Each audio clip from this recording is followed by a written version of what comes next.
Ator, autor, diretor, iluminador, produtor, professor de teatro, administrador, teatrólogo, profissional da área de artes cênicas, aposentado por tempo de serviço com 70% deste tempo, desse trabalho na área de teatro, mas continuo na estrada. Eu comecei a dirigir muito jovem e tinha pouca experiência, mas o elenco tinha menos experiência ainda. Então, era o faz-tudo, o dono do grupo. Dirigia, atuava, criava a sonoplastia, o texto, a luz, o figurino, o cenário, enfim. Foi assim que trilhei, que eu aprendi, errei, teimei. Desde que eu saí da Unicamp e já profissional, trabalhando full time com teatro, eu tive ainda meu nome vinculado por décadas ao teatro amador, como uma bandeira do teatro amador. A minha história no teatro era misturada em vários momentos à própria história do teatro amador. Hoje eu percebo que não é que as pessoas confundiam, é que eu fazia questão disso. Esse orgulho de ser esta bandeira.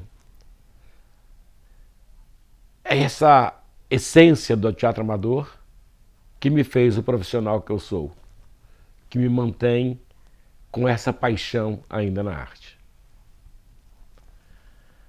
Enfim, eu sou Benê Silva, como em Liberdade, Liberdade, apenas um homem de teatro. Eu nasci em Ouro Fino, o meu pai era zelador do campo de futebol, então eu nasci no campo de futebol. E ali cresci. Fora a escola que era obrigatória, a minha vida era na rua, jogando bola, engraxando sapatos, carregando malas. Na rua aprendi a me virar e a me defender. Sem saber bem o que era, eu gostava das encenações que o Chiquinho de Abreu, da minha terra, fazia. Que o pessoal do seminário fazia e um dia me convidou para fazer parte. Julietinha Burza declamando. E eu gostava de declamar. Declamava um navio negreiro inteiro. Isso eu aprendi no quinto ano. Quinto ano era uma série que não existia. Ali ficavam os alunos que não conseguiam ir para o ginásio. Ali eu fiquei por 2 anos.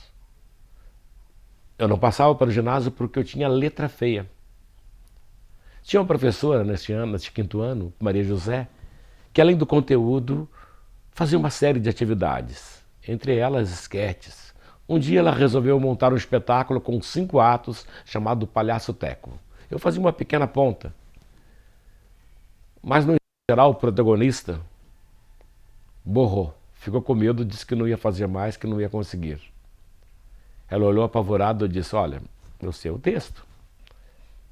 Fui lá e fiz. Ela ficou encantada.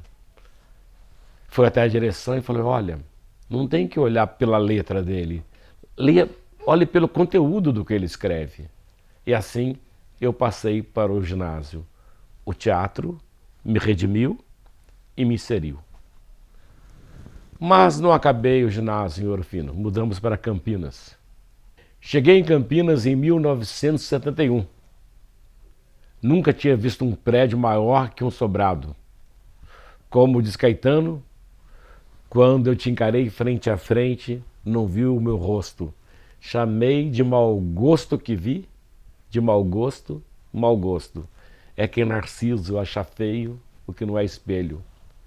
No primeiro dia de aula, lá no colégio Aníbal de Freitas, ainda assustado com o tamanho da cidade, com uma calça vermelha, uma camisa amarela com navio azul no peito, sentei e o professor me perguntou qual o seu nome.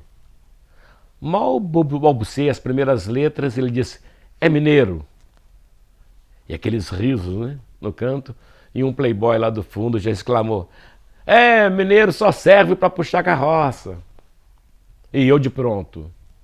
E campineiro só serve para dar o... E falei. Daí eu desfilei mesmo, toda o vocabulário que tinha aprendido nas ruas de Paralelepípedo, lá aos pés da Mantiqueira. 8 dias de suspensão. Quando eu voltei às aulas, uma semana depois, era o estranho no ninho. Mas, como disse, o teatro me redimiu e me inseriu. Aula de português. Meu querido professor Plácido. Pegue um livro na página tal. O Navio Negreiro. Senhor Deus dos desgraçados, dizei-me vós, fez a leitura. Este é o navio negreiro do Castro Alves. Eu disse, epa, esta é apenas a 5ª parte do navio negreiro. O navio negreiro são 6 partes. E ele disse, e você conhece? Leu tudo? Eu falei, sim, e sei de cor. Ele disse, eu falei, sim, já levantei, já fui explicando parte a parte e declamando o navio negreiro. Ali já chamou o inspetor Herculano, a professora Isolete, assistente de direção, a diretora a doutora Júlia, enfim. De ator a atua, de puxador de carroça a quase poeta. O teatro me redimiu e me inseriu. E lá estava eu, de sala em sala, declamando Castro Alves. Numa das salas, uma das alunas, uma moça, falou que era de teatro e ela e o marido queriam montar um grupo na escola. Era a querida Ila Rodrigues, o marido do Zé Carlos. Ainda não sabia, mas ela pertencia a essas famílias operárias do teatro em tempos difíceis. Irmã da Elvira Gentil, que dirigia à época a farsa de Inês Pereira, do Gentil, estava montando a Mandrágora, todos envolvidos com o teatro em tempos difíceis como aqueles.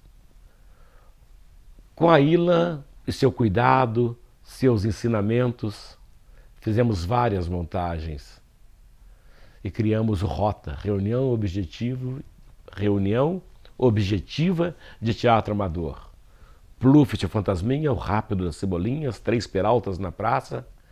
Ganhamos o Festival Estudantil de Teatro, ganhei melhor ator com o Maneco. E fomos convidados pelo senhor Flávio Fernandes da Silva para fazer parte dos grupos que o Sesc abrigava e lá se apresentavam.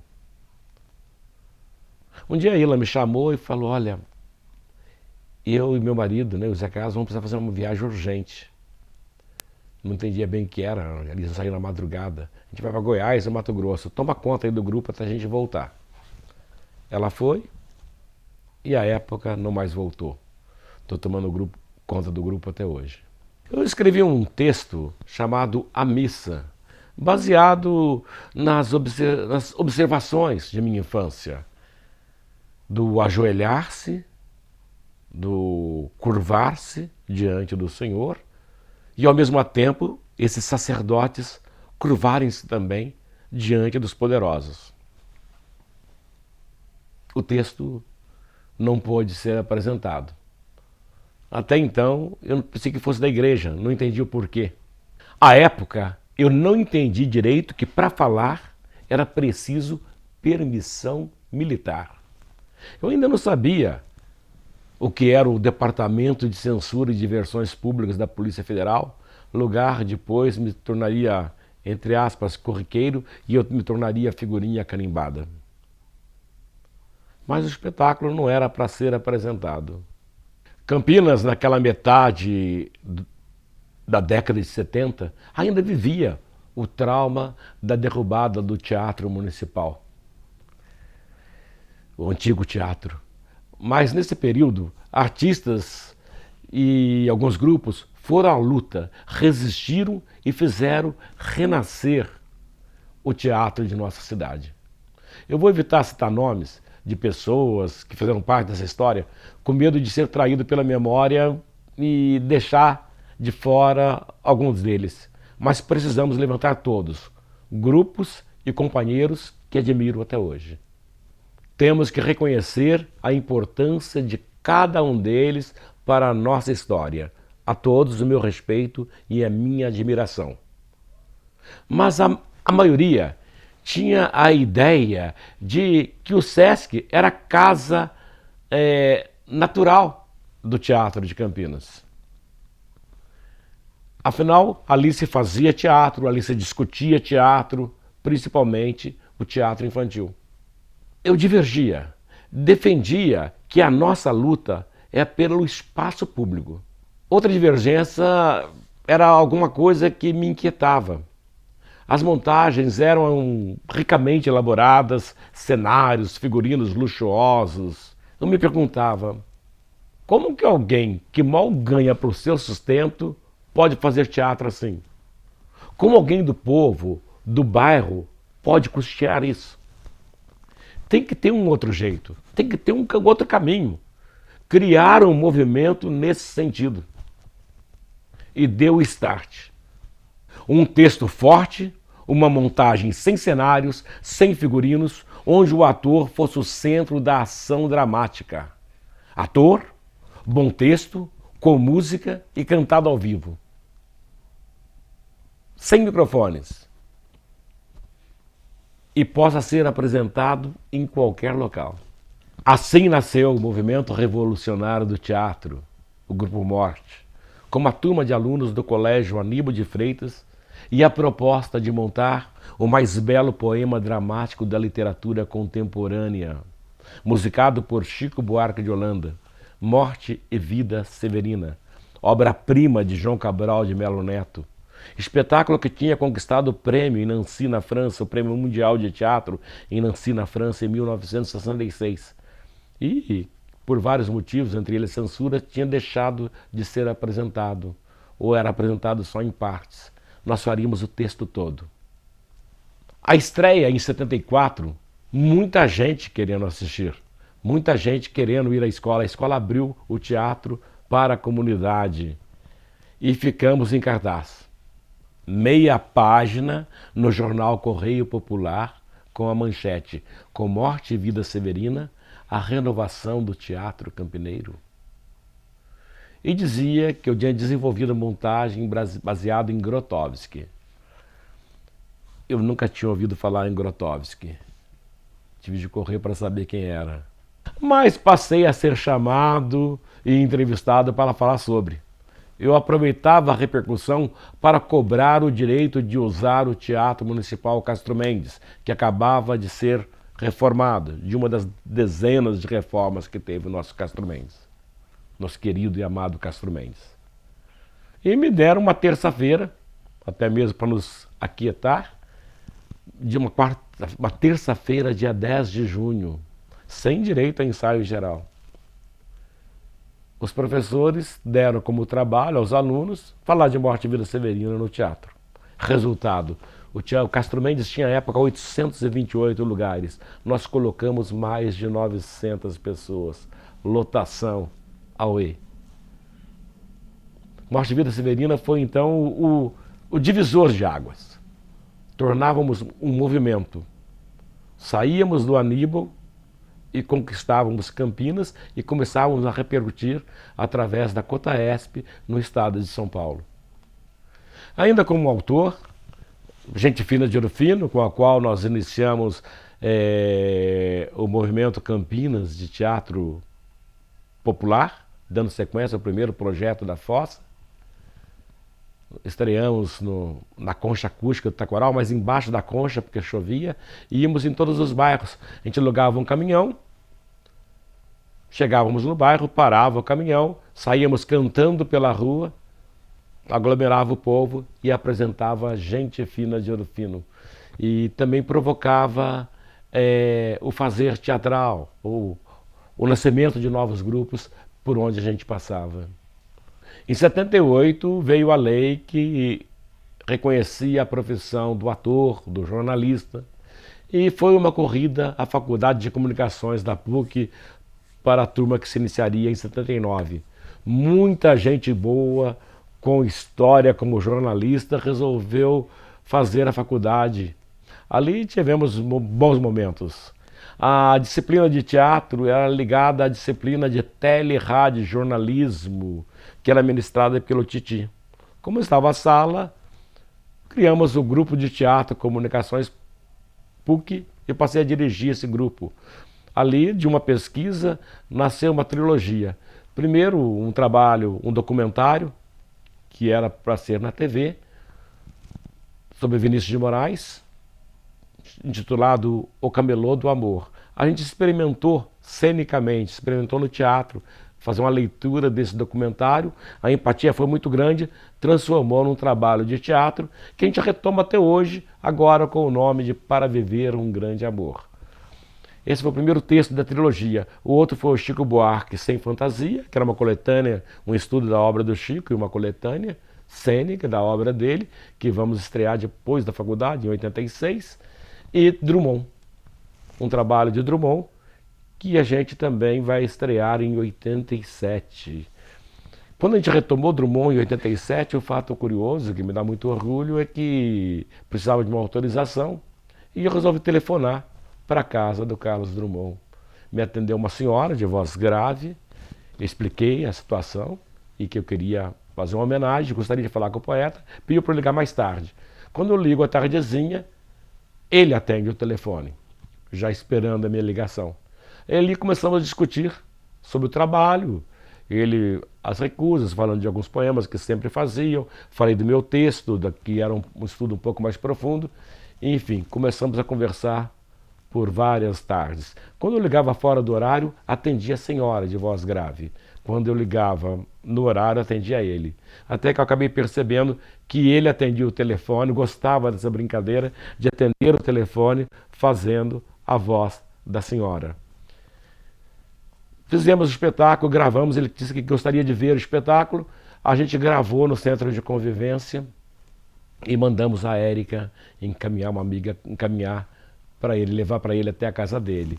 Dias depois chega um cartão que me dá muito orgulho, ele elogiando o trabalho, telefonei agradecendo e marcamos de combinar talvez a possibilidade de fazer esse espetáculo com a presença dele no dia 31 de outubro de 87, que seria aniversário dele e coincidentemente o meu aniversário também. Infelizmente, dias depois, a filha dele faleceu e ele, com esse baque do falecimento da filha, veio a falecer também no dia 17 de agosto de 87, 40 dias depois de ter me mandado o cartão. Mas fizemos esse trabalho do Drummond, que nasce na pesquisa no grupo da PUC nos anos 80, 79, 82. Nesse período também começamos um trabalho que era o teatro como exercício de liberdade. Não se podia fazer teatro com criança, havia uma série de questões. E a gente já vinha com esse debate desde o tempo do Sesc, com o simpósio, com Tatiana Belink, depois Júlio Gouveia, depois mais tarde em contato com Maria Clara. E por que não fazer teatro com criança? Não para formar o miniatur, mas possibilitar o jogo da vida em curto espaço. Como ela pode jogar bola sem precisar ser jogador de futebol, dançar, cantar. E esse trabalho começamos com uma experiência com 8 crianças no Castro Mendes, depois viemos para a Delegacia Regional de Cultura e Museu Campos Sales, aonde passamos a ter mais de 200 crianças e criamos o Teatro das Crianças. E ali ficamos por 4 anos e serviu de base para muita gente que começou a fazer então trabalhos com criança a partir daí. Ali, além de ficar engraçado, falar Grupo Morte apresenta Pluft, Fantasminha, a Bruxinha que era boa, e esse trabalho era um projeto que envolvia outras áreas, nós criamos o Centro de Artes, o Centro de Estudos e Artes, que é o CEARTE, o novo nome que até hoje perdura. Isso é um pouco da minha trajetória, que, como disse, mistura com o próprio teatro amador, com a organização, com o teatro profissional, mas que foi a minha vida através deste meu ponto de vista, que às vezes diverge. Mas, como disse Drummond, se o meu verso não deu certo, foi seu ouvido que entortou. Eu não disse ao Senhor que eu não sou senão poeta.